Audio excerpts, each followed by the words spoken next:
অপূর্ণ প্রেমের নতুন রূপ। শিউলি গাছের নিচে শেষ দেখা। নদীর ধারে ছোট্ট একটি গ্রাম, শিউলিপুর। ভোরবেলা শিউলি গাছের গন্ধে ভরে থাকতো চারপাশ। সেই গ্রামেই থাকতো 17 বছরের মেয়ে মেঘনা আর 19 বছরের ছেলে অয়ন। মেঘলার চোখে ছিল আকাশ ভরা স্বপ্ন, অয়নের চোখে ছিল দায়িত্ব। বাবা অসুস্থ, সংসারের হাল ধরতে ছোটোবেলা থেকেই মাঠে কাজ করতো সে। তবু সন্ধ্যা নামলেই নদীর পাড়ে শিউলি গাছের নিচে তাদের দেখা হতো।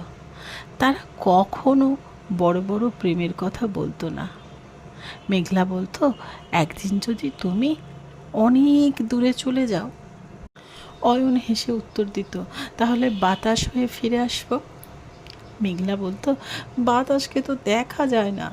অয়ন মাটিতে একটি শিউলি ফুল রেখে বলতো, আমাকে খুঁজে না পেলে এই ফুলের গন্ধে খুঁজে নিও।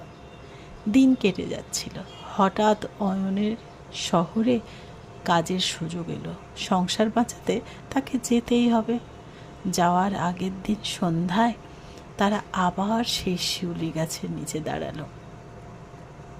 মেঘলার চোখ ভেজা। অয়ন পকেট থেকে একটি ছোট্ট কাপড়ের থলি বের করলো, আর ভেতরে শুকনো কয়েকটি শিউলি ফুল। এগুলো রেখে দিও, আমি ফিরে এসে নতুন ফুল দেব।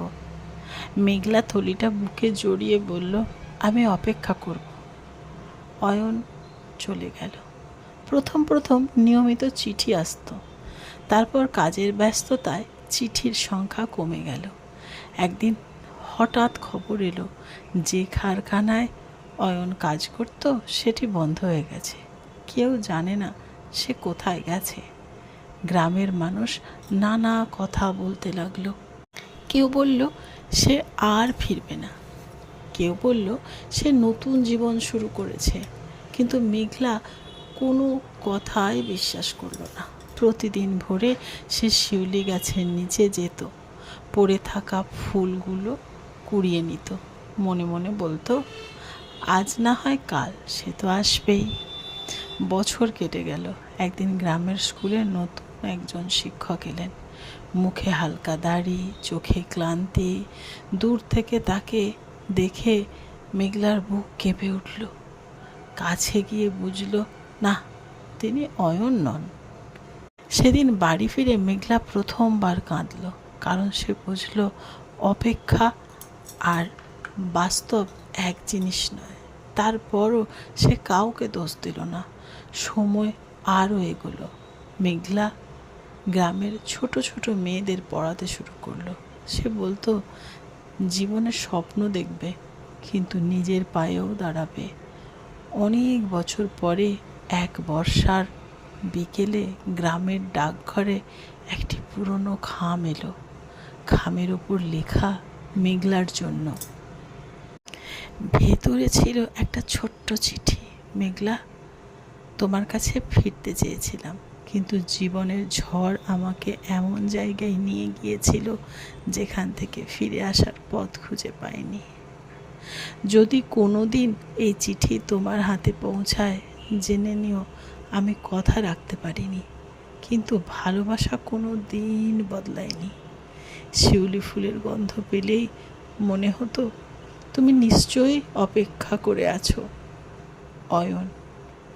চিঠির সঙ্গে ছিল একটি শুকিয়ে যাওয়া শিউলি ফুল। মেঘলা চিঠিটা বুকে চেপে অনেকক্ষণ আকাশের দিকে তাকিয়ে রইল। তার চোখে জল ছিল, কিন্তু ঠোঁটে ছিল এক ফোঁটা শান্ত হাসি। সেদিন সে বুঝল, সব ভালোবাসা শেষ একসঙ্গে থাকা নয়। কিছু ভালোবাসা মানুষের জীবনে আলো হয়ে থাকে, যদিও তারা কোনো দিন একই পথে হাঁটতে পারে না। তারপর থেকে প্রতি শরতে শিউলি গাছের নিচে একটি প্রদীপ জ্বলত। গ্রামের মানুষ জানতো না সে আলো কার জন্য, কিন্তু মেঘলা জানত ওটা কোনো হারিয়ে যাওয়া মানুষের জন্য নয়, ওটা এমন এক ভালোবাসার জন্য, যে ভালোবাসা অপূর্ণ হয়েও কোনো দিন বুকের ভেতর থেকে শেষ হলো না। এরকম সুন্দর সুন্দর গল্প যদি শুনতে চান আপনারা, তাহলে অবশ্যই আমার পেজটিকে ফলো করবেন।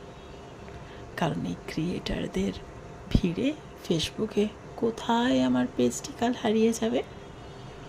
আর আপনার এত শুনতে ভালো লাগে, তাও আপনি খুঁজে পাবেন না। তাই একটি ফলো করে রাখলে কোথাও খুঁজতে হবে না। আমার এই মিষ্টি সুন্দর গল্প আপনার মোবাইলে প্রতিদিন নিজেই গিয়ে গড়া নাড়বে, আপনি সেখান থেকে শুনে নিতে পারবেন। Thank you.